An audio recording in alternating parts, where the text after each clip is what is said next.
Bonjour à toutes et à tous, chers élèves, merci d'être parmi nous. Aujourd'hui, nous arrivons à la fin de la pièce de Jean Anouilh, Antigone. Ainsi, nous aurons comme activité une leçon qui porte sur l'étude du dénouement de la pièce. Nous aurons donc à étudier les caractéristiques de la fin de la pièce de Jean Anouilh. Passons donc à la découverte des objectifs de cette séance. Nous travaillerons ensemble sur le passage suivant qui commence du messager qui fait éruption en criant jusqu'au passage qui est mentionné par « Créon va commencer à attendre la mort ». Ainsi, les objectifs de la séance seront comme suit. Nous allons ensemble étudier la fin tragique de la pièce. Par la suite, et en même temps, on va essayer d'étudier l'absurdité dans la pièce de Jean Anouilh. Voilà donc, chers élèves, nous allons passer tout de suite à la lecture du passage sur lequel nous travaillerons ensemble. Veuillez suivre. Le messager fait éruption, criant « La reine, où est la reine? Que lui veux-tu? Qu'as-tu à lui apprendre? » Une terrible nouvelle. On venait de jeter Antigone dans son trou. On n'avait pas encore fini de rouler les derniers blocs de pierre lorsque Créon et tous ceux qui l'entourent entendent des plaintes qui sortent soudain du tombeau. Chacun se tait et écoute, car ce n'est pas la voix d'Antigone. C'est une plainte nouvelle qui sort des profondeurs du trou. Tous regardent Créon, et lui, qui a deviné le premier, lui qui sait déjà avant tous les autres, hurle soudain comme un fou. « Enlevez les pierres, enlevez les pierres !» Les esclaves se jettent sur les blocs entassés et parmi eux, le roi suant, dont les mains saignent. Les pierres bougent enfin et le plus mince se glisse dans l'ouverture. Antigone est au fond de la tombe pendue au fil de sa ceinture. Des fils bleus, des fils verts, des fils rouges qui lui font comme un collier d'enfant. Et aimant à genoux, qui la tient dans ses bras et gémit, le visage enfoui dans sa robe. On bouge un bloc encore et Créon peut enfin descendre. On voit ses cheveux blancs dans l'ombre, au fond du trou. Il essaye de relever Aimant, il le supplie. Aimant ne l'entend pas. Puis soudain, il se dresse, les yeux noirs, et il n'a jamais tant ressemblé au petit garçon d'autrefois. Il regarde son père sans rien dire. Une minute, et tout à coup, il lui crache au visage. Il tire son épée. Créon un bondit hors de portée. Alors Aimant le regarde avec ses yeux d'enfant, lourd de mépris, et Créon ne peut pas éviter ce regard comme la lame. Aimant regarde ce vieil homme tremblant à l'autre bout de la caverne, et sans rien dire, il se plonge l'épée dans le ventre, et s'étend contre Antigone, l'embrassant dans une immense flaque rouge. Créon entre avec son page. Je les ai fait coucher l'un près de l'autre, enfin. Ils sont lavés, maintenant, reposés. Ils sont seulement un peu pâles, mais si calmes. Deux amants au lendemain de la première nuit. Ils ont fini, eux. Pas toi, Créon. Il te reste encore quelque chose à apprendre. Eurydice, la reine, ta femme, une bonne femme parlant toujours de son jardin, de ses confitures, de ses tricots, de ses éternels tricots pour les pauvres. C'est drôle comme les pauvres ont éternellement besoin de tricots. On dirait qu'ils n'ont besoin que de tricots. Les pauvres de Thèbes auront froid et cet hiver, Créon. En apprenant la mort de son fils, la reine a posé ses aiguilles sagement, après avoir terminé son rang, posément comme tout ce qu'elle fait, un peu plus tranquillement peut-être que d'habitude. Et puis, elle est passée dans sa chambre à l'odeur de lavande, au petit napperon brodé et au cadre de peluche, pour s'y couper la gorge, Créon. Elle est étendue maintenant sur un des petits lits jumeaux, démodés, à la même place où tu l'as vue jeune fille un soir, et avec le même sourire, à peine un peu plus triste. S'il n'y avait pas cette large tache rouge sur les linges autour de son cou, on pourrait croire qu'elle dort. Créon, elle aussi, ils dorment tous. C'est bien, la journée a été rude. Cela doit être bon de dormir. Et tu es tout seul maintenant, Créon. Tout seul, oui. Monsieur, je vais te dire à toi, ils ne savent pas les autres. On est là devant l'ouvrage, on ne peut pourtant pas se croiser les bras. Ils disent que c'est une sale besogne, mais si on ne la fait pas, qui la fera? Je ne sais pas, monsieur. Bien sûr, tu ne sais pas. Tu en as de la chance. Ce qu'il faudrait, c'est ne jamais savoir. et te tarde d'être grand, toi. Ah oui, monsieur, tu es fou, petit. Il faudrait ne jamais devenir grand. 5 heures. Qu'est-ce que nous avons aujourd'hui à 5 heures? Conseil, monsieur. Eh bien, si nous avons conseil, petit, nous allons y aller. Et voilà. Sans la petite Antigone, c'est vrai, ils auraient tous été bien tranquilles. Mais maintenant, c'est fini. Ils sont tout de même tranquilles. Tous ceux qui avaient à mourir sont morts. Ceux qui croyaient une chose et puis ceux qui croyaient le contraire, même ceux qui ne croyaient rien et qui se sont trouvés pris dans l'histoire sans y rien comprendre. Morts pareils, tous bien raides, bien inutiles, bien pourris. Et ceux qui vivent encore vont commencer tout doucement à les oublier, à confondre leurs noms. C'est fini. Antigone est calmée maintenant. Nous ne saurons jamais de quelle fièvre. Son devoir lui est remis. Un grand apaisement triste tombe sur Thèbes et sur le palais vide où Créon va commencer à attendre la mort. Voilà donc, chers élèves, je viens de vous faire la lecture du texte sur lequel nous travaillerons ensemble au cours de cette séance. Nous passons comme d'habitude à une première étape, à savoir la contextualisation du texte que nous venons de lire. Comme d'habitude, donc, nous vous demandons de contextualiser le texte sur lequel vous travaillez par rapport au genre, par rapport à l'époque, par rapport au mouvement, peut-être également, ainsi de suite. Alors, je vous propose le tableau suivant à titre d'exemple.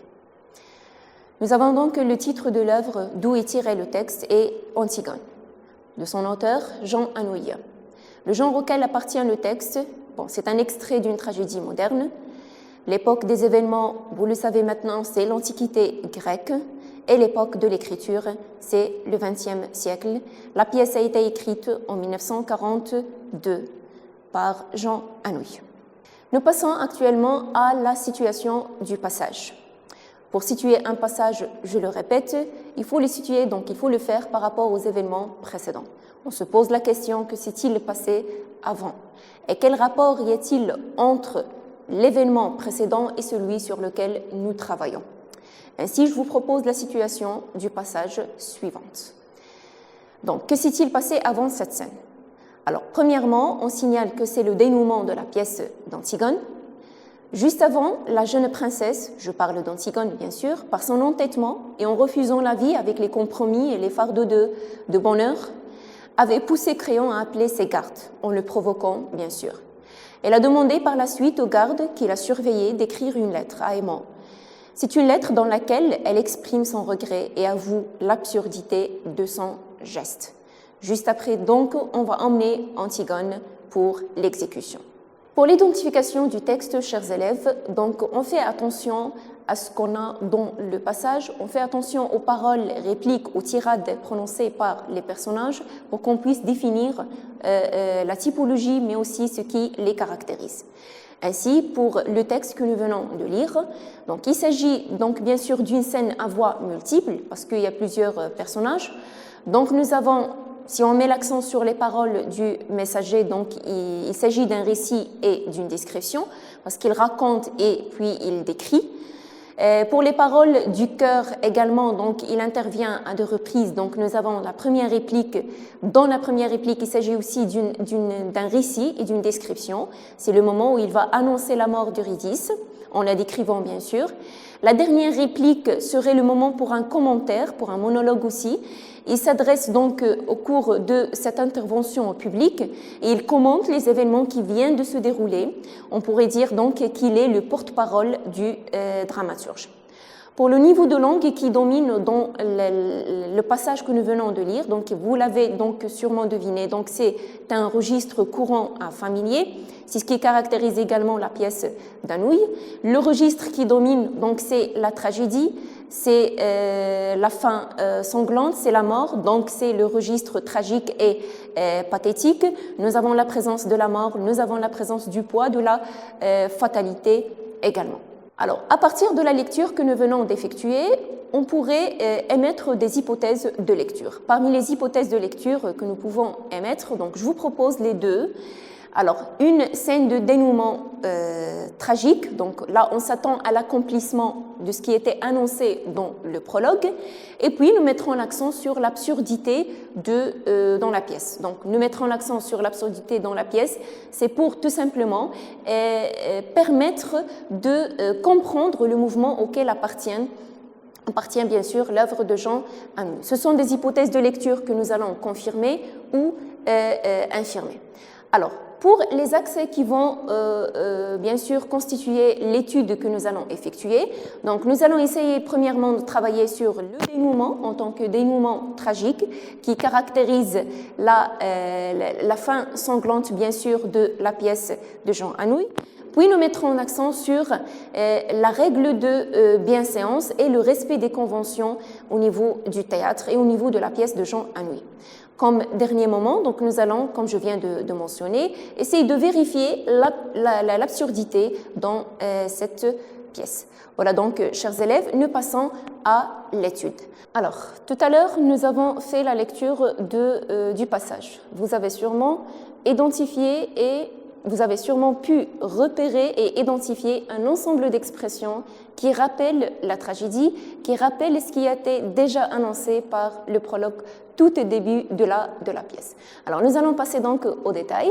Pour le premier axe de lecture, donc le dénouement tragique, nous avons donc une fin sanglante puisqu'on a plusieurs morts. Alors, nous avons le récit du messager. Ce récit donc donne lieu à une tension dramatique et installe un climat propre à la tragédie, en provoquant ainsi la surprise, même si la fin est attendue, c'est-à-dire le public sait déjà la fin grâce au prologue. L'intervention brusque et brutale du messager produit quand même un effet de surprise et suscite une certaine terreur. Nous mettrons donc l'accent sur la soudaineté et la brutalité de l'annonce, faite bien sûr par le messager. Ce qui caractérise son texte sont, premièrement, donc, nous avons les didascalies, les premières didascalies, donc fait éruption, ils interviennent soudainement en criant, d'accord ? Plus la révélation, donc nous avons une terrible nouvelle. Terrible, donc ça annonce la terreur, la peur. Alors, ces deux expressions, ces deux éléments marquent et traduisent l'affolement du messager et ils sont considérés comme des éléments énonciateurs de la catastrophe à laquelle s'attend le public. Sa tirade donc est marquée également par un champ lexical de la mort. Nous avons, en décrivant donc Antigone, il y a l'expression, bien le mot pendu, il y a le trou, on rappelle donc la manière dont elle va être exécutée. Nous avons le terme tombeau, la tombe aussi, les mains de crayon qui saignent, les blocs de pierre qu'on va enlever une fois on a entendu la plainte. Nous avons le terme mort et mourir. Un champ lexical assez important pour, bien sûr, installer le climat de la tragédie.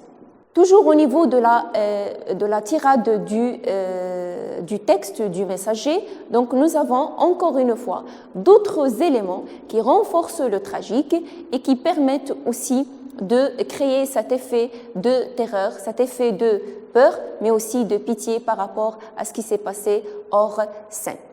Alors, nous avons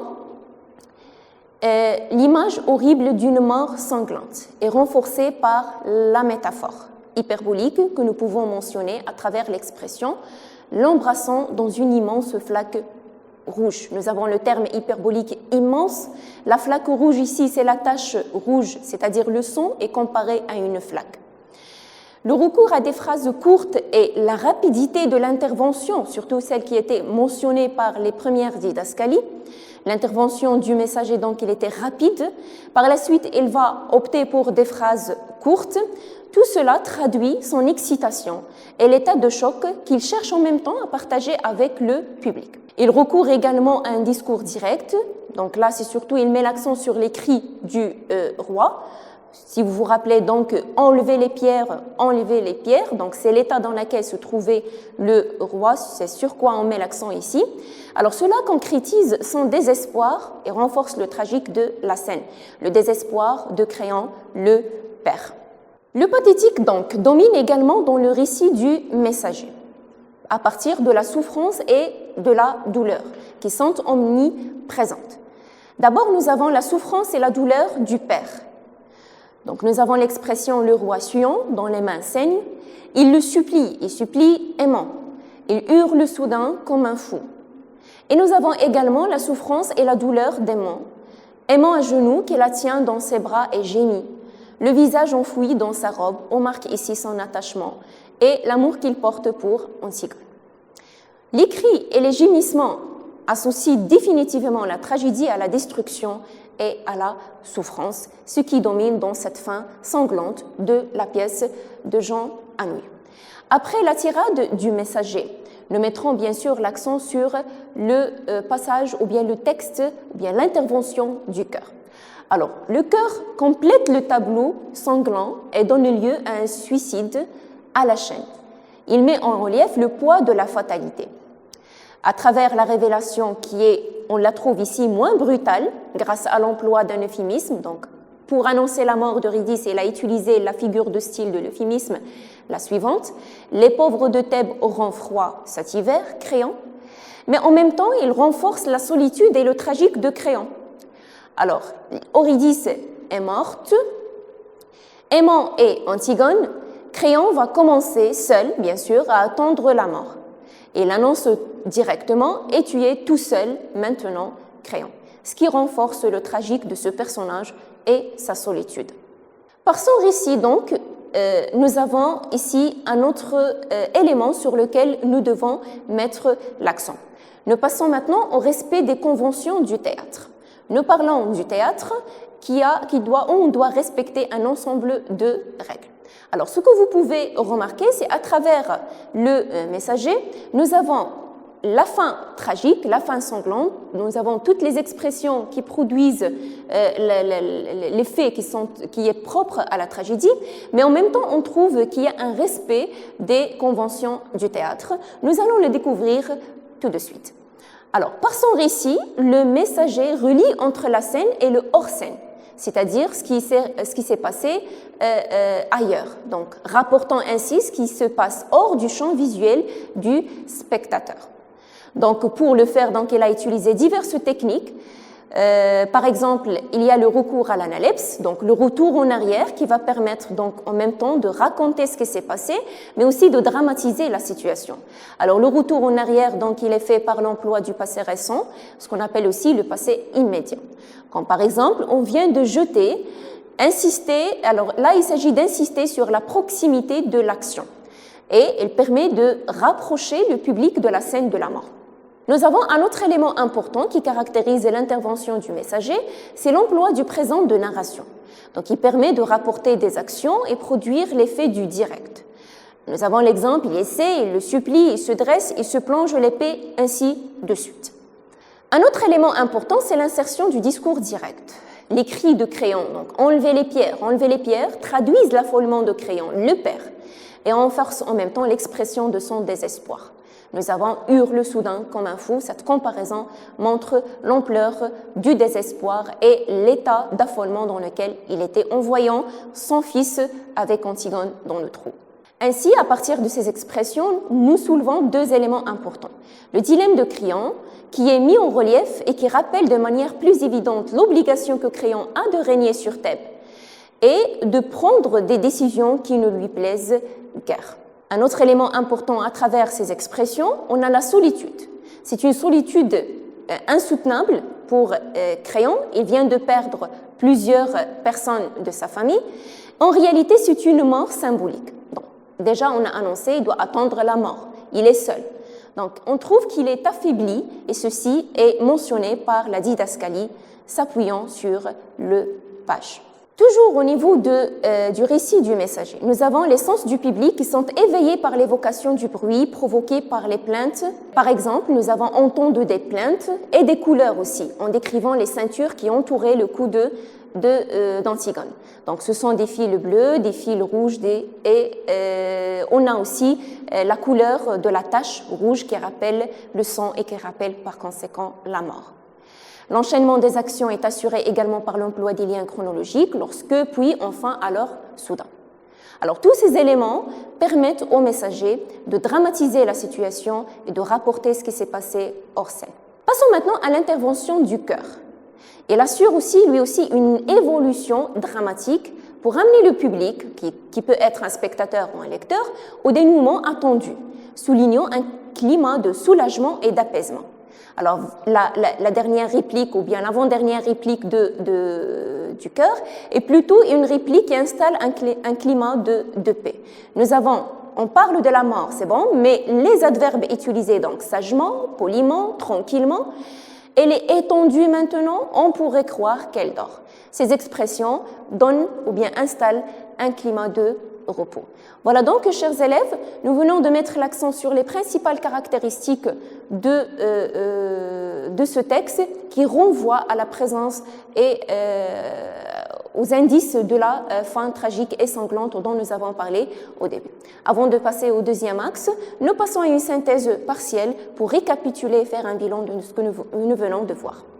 Alors, tout en respectant la règle de bienséance et la règle de l'unité de lieu, Anouilh donne à voir au public la mort sanglante qui marque la fin de la pièce.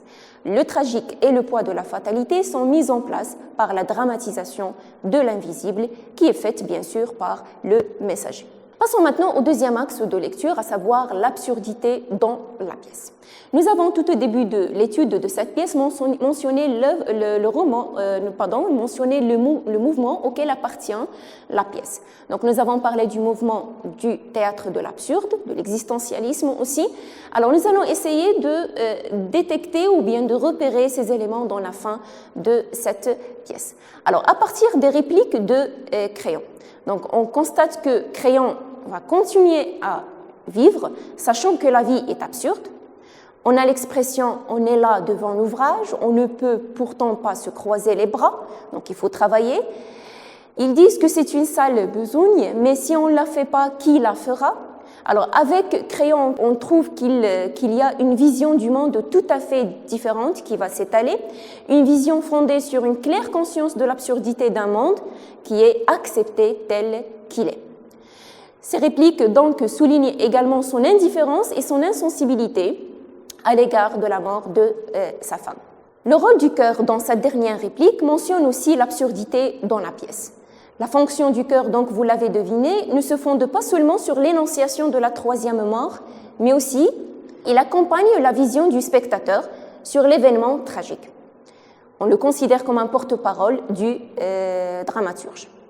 La mort d'Antigone, donc à partir de l'intervention du chœur, n'acquiert aucune valeur symbolique, si ce n'est de représenter un acte d'héroïsme absurde.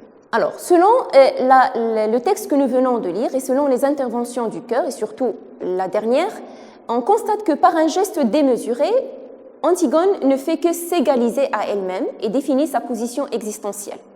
Donc nous avons l'expression « Antigone est calmée » maintenant. Nous ne saurons jamais de quelle fièvre son devoir lui est remis, c'est le devoir dont il a parlé au début. On a une question ici, on soulève la question de la catharsis ou bien de la purgation, c'est la purification des passions.